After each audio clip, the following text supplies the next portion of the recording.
Quero convidá-los a abrir a palavra do Senhor no Evangelho de João, capítulo 2, versículos 22 a 25.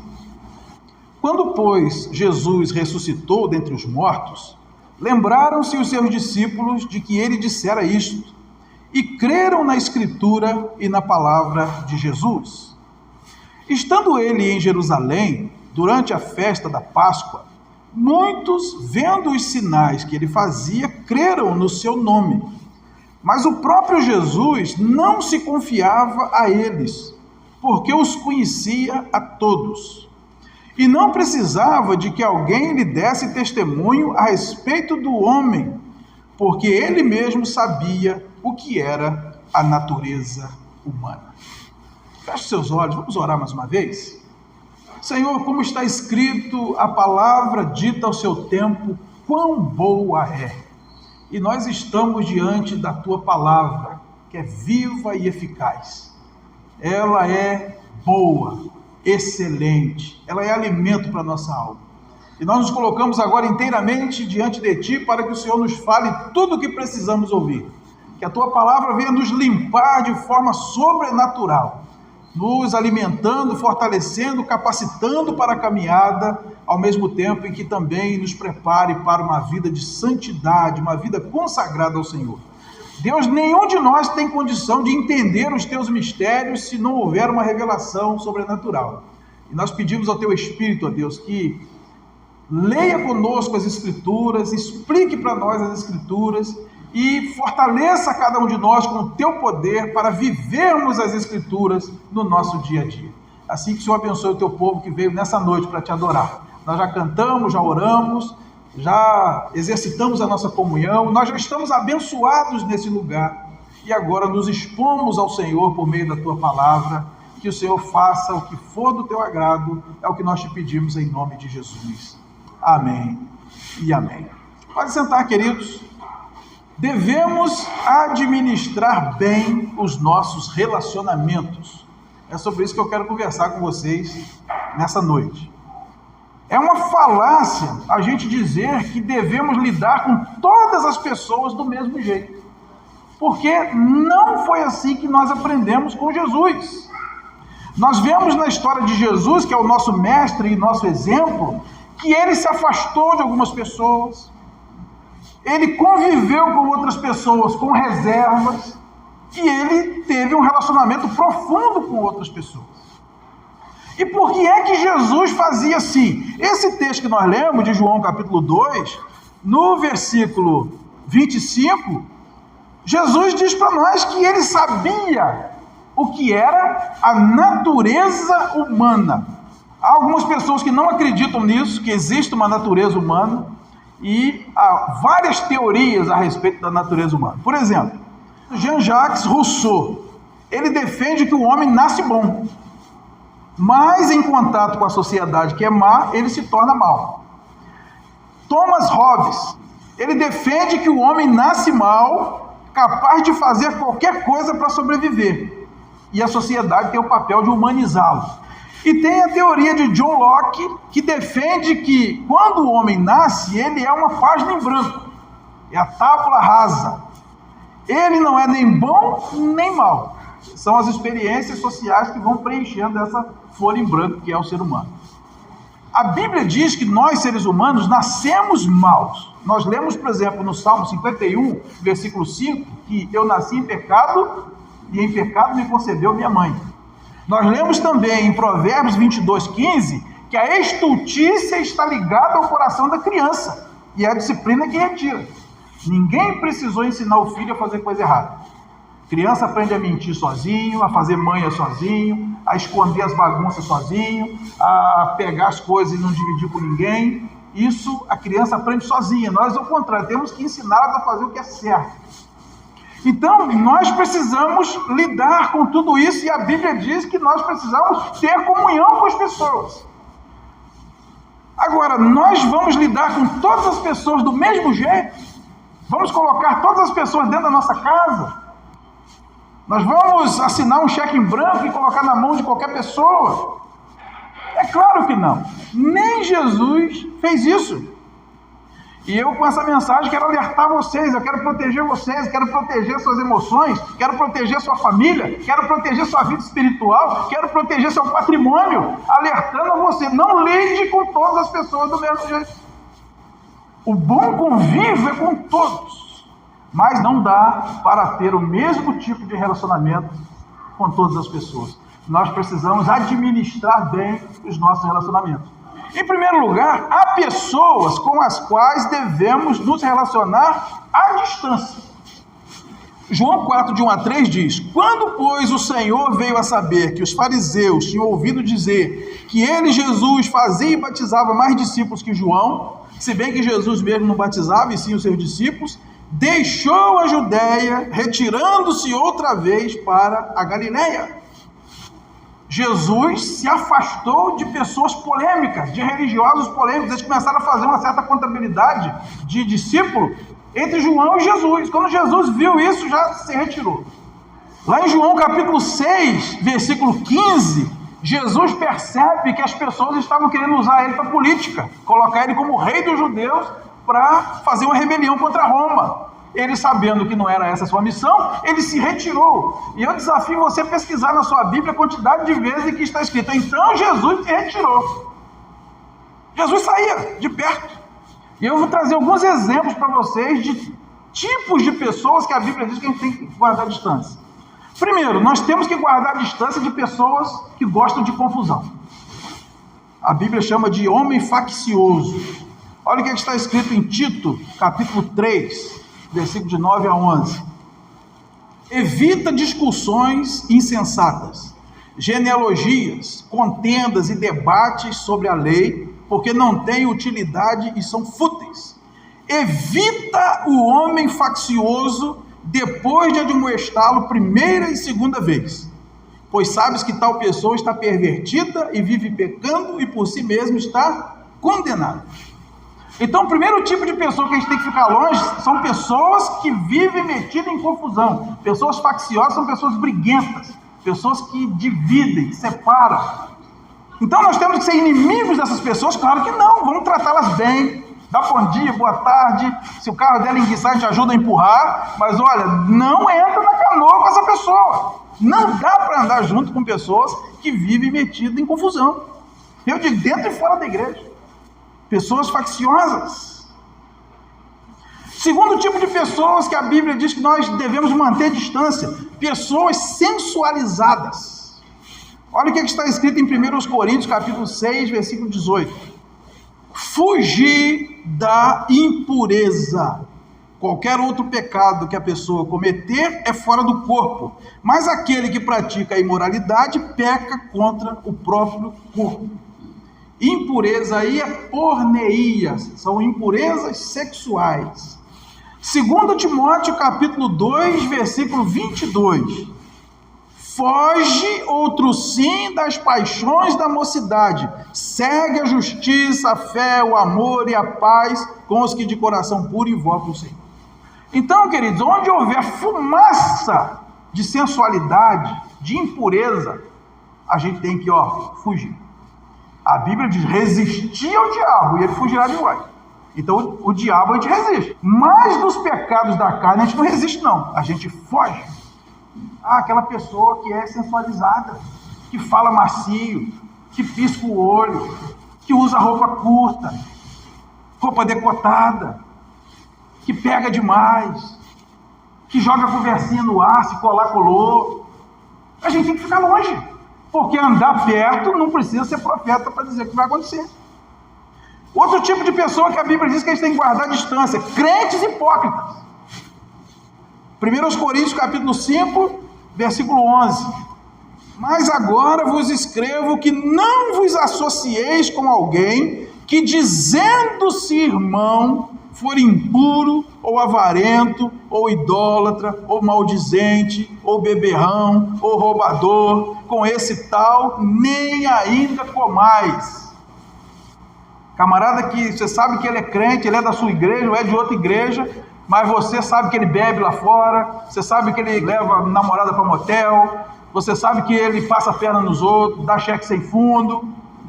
É um crente hipócrita, fique longe. Porque a Bíblia diz que as más conversações corrompem os bons costumes. Não fique perto dessa pessoa demais, porque a possibilidade de você ser classificado junto é grande, ou dela desvirtuar a tua fé é grande.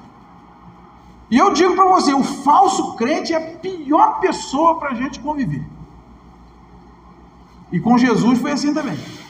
Jesus conviveu bem com quase todo tipo de pecador, a ponto dele ser chamado, esse aí é amigo de pecador. Mas com os religiosos, fariseus, hipócritas, ele não conviveu. Eu diria para os irmãos, sem querer ofender, que às vezes é mais fácil lidar com o diabo do que com um crente falso. Porque o diabo a gente sabe o que esperar dele.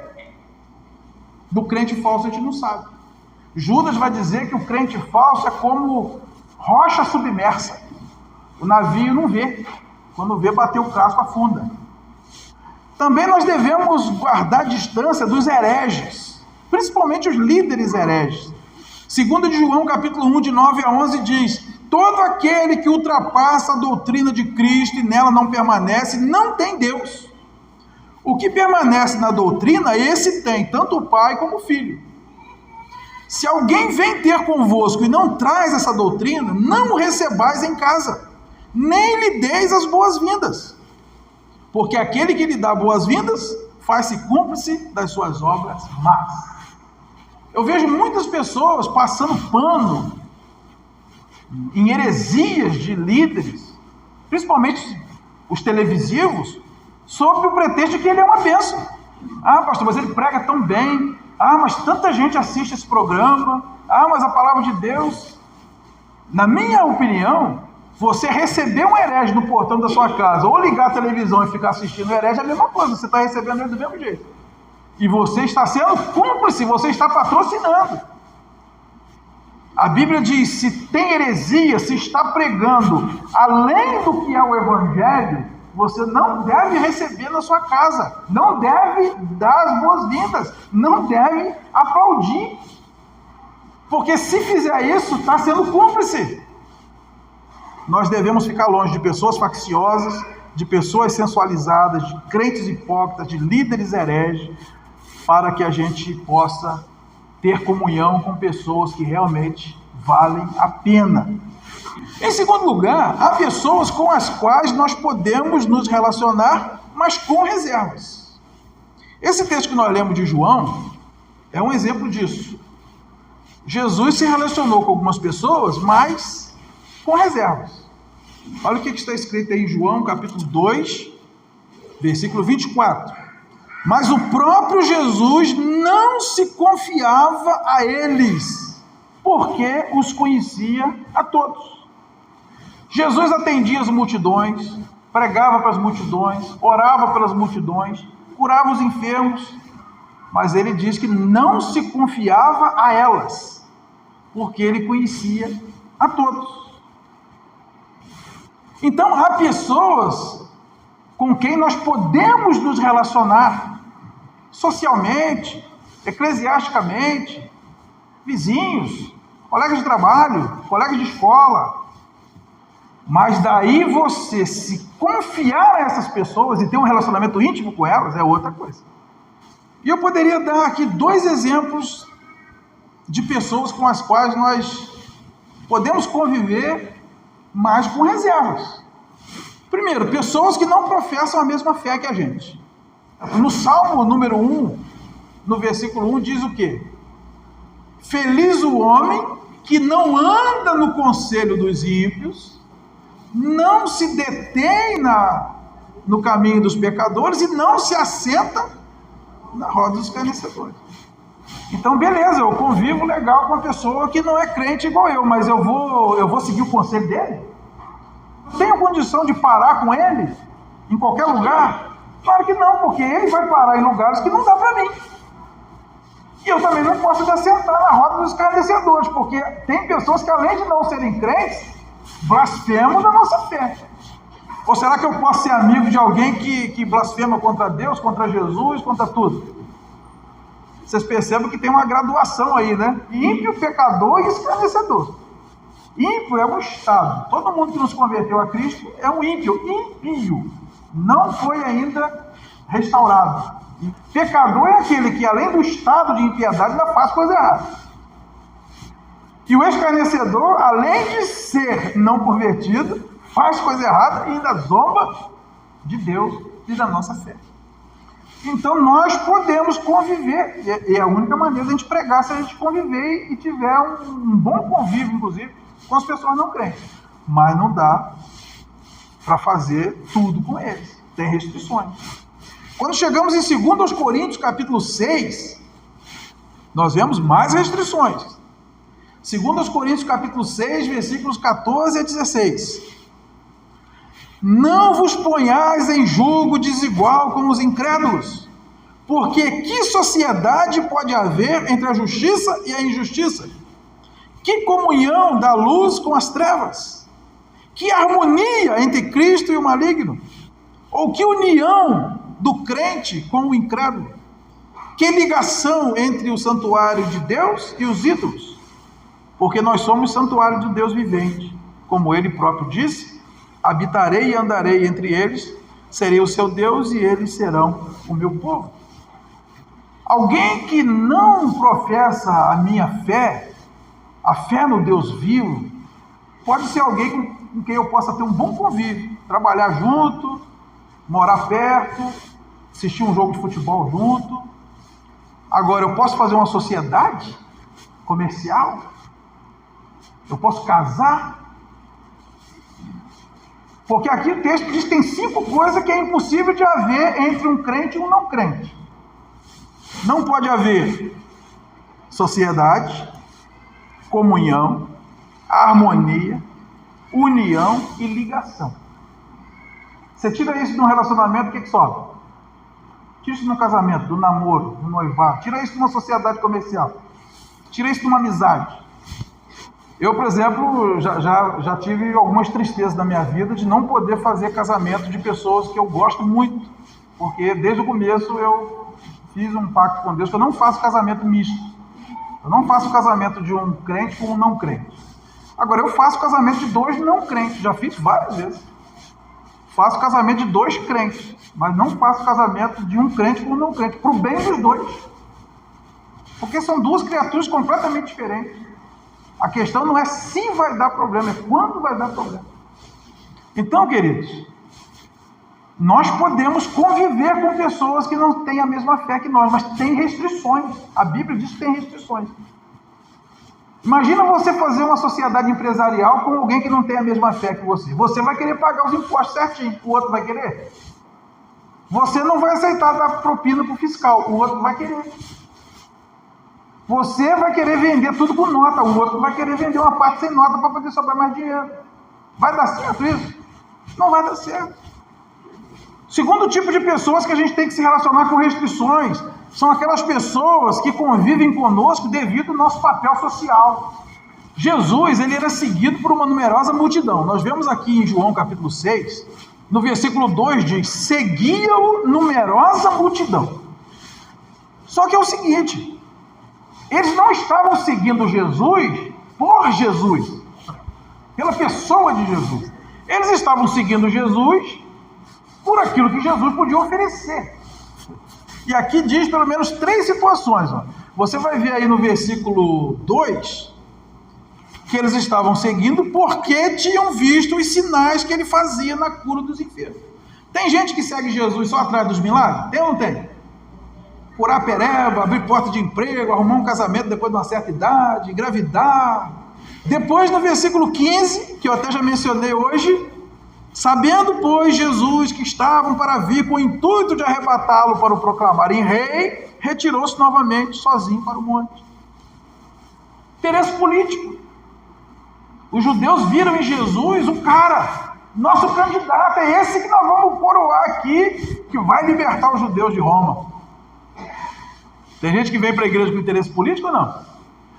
E no verso 26 aí de João 6, está escrito: respondeu-lhe Jesus: em verdade vos digo, vós me procurais não porque viste sinais, mas porque comeste dos pães e vos fartaste. Tem gente que vem para a igreja atrás do pão ou não? Da cesta básica. Então Jesus, ele sabia que aquela multidão estava seguindo a ele, não por ele, mas pelo que ele poderia oferecer. Irmãos, é a mesma coisa com a gente. Nós convivemos com muita gente em função do papel social que nós desempenhamos. Por exemplo, se você é chefe numa repartição ou numa empresa, vai ter muita gente se relacionando com você. Você acha que todo mundo é por você? Não. Eles querem se beneficiar da sua posição de chefe. Você que é empregado, né? Aí o dono da empresa, o chefe também se relaciona com você, te trata bem. Você acha que é por você ou para você fazer um trabalho bem feito? Seus vizinhos, né, que convivem com você, é porque eles gostam de você ou porque é interessante ali ter uma vizinhança legal, ter você como vizinho, ajudar ali de repente a pagar a despesa de algo comunitário? É fácil a gente saber quando as pessoas se relacionam conosco pelo papel que nós desempenhamos. Quando a gente para de desempenhar, elas desaparecem. Irmãos, para tristeza minha, eu sei que tem muitas pessoas que convivem comigo porque eu sou o pastor. Quando eu deixar de ser o pastor, muita gente vai parar de se comunicar comigo. Ou eu sei por quê? Porque muitos que saíram da igreja nunca mais falaram comigo. Então a gente tem que tomar cuidado com aqueles que nos tratam muito bem, estão sempre perto da gente, pronto para tudo. Se aquilo é por nós ou pelo papel social que nós desempenhamos. A verdadeira comunhão é quando a pessoa continua perto de você, quando você não tem mais nada para oferecer. Eu não sei vocês, irmãos. Eu dou graças a Deus por todos os falsos amigos que desapareceram da minha vida. Foram muitos até hoje. E dou graças a Deus por todos os verdadeiros amigos que ficaram perto de mim nos piores momentos que eu já passei. Também são muitos, graças a Deus. Não posso reclamar. E a gente vai pedindo a Deus sabedoria e discernimento e vai administrando os nossos relacionamentos. Em terceiro lugar, para a gente encerrar, há pessoas com as quais podemos nos relacionar profundamente. Jesus se afastou dos hipócritas, Jesus tratou com reserva a multidão, mas ele se relacionou profundamente com seus discípulos. Em Lucas 22, 28, Jesus diz: vós sois os que tendes permanecido comigo nas minhas tentações.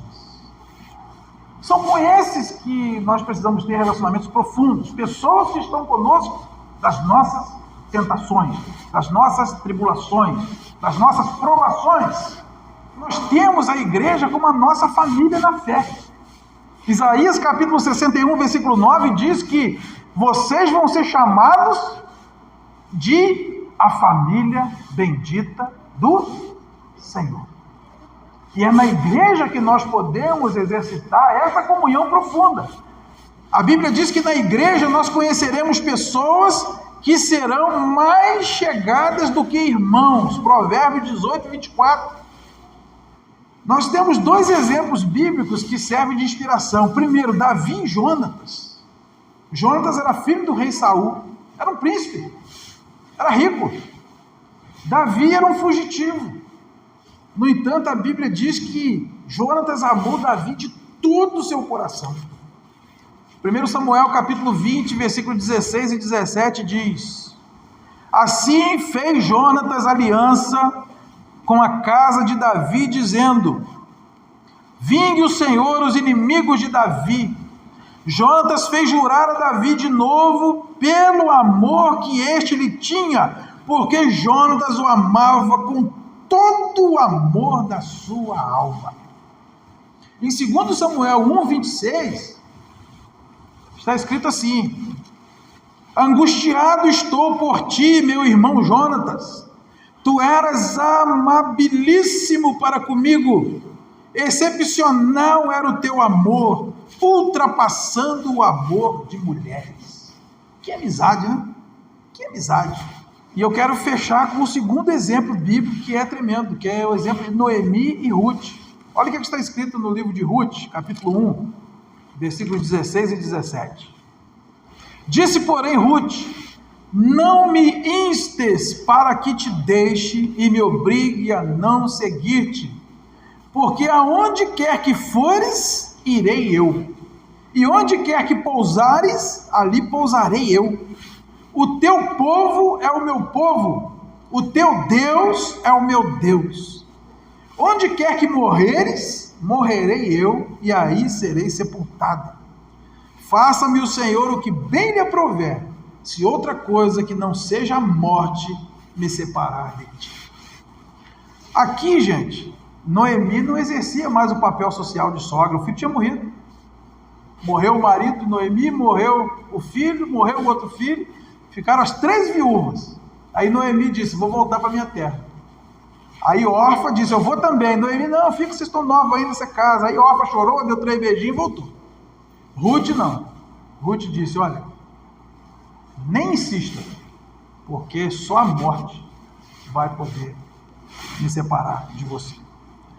Esse texto aqui nos ensina alguma coisa sobre o amor verdadeiro, sobre a comunhão verdadeira, sobre o relacionamento verdadeiro. Primeiro, quem ama de verdade quer estar junto.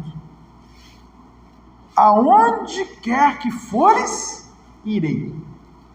Irmãos, eu tento acreditar, mas eu não acredito. Quando a pessoa chega, pastor, eu te amo muito, olha, eu amo essa igreja, eu amo o Senhor, eu estou saindo mesmo porque, olha, eu finjo que acredito, mas eu não acredito. Porque quem ama quer ficar junto. Quem ama compartilha as dificuldades. Onde quer que pousares, ali pousarei eu.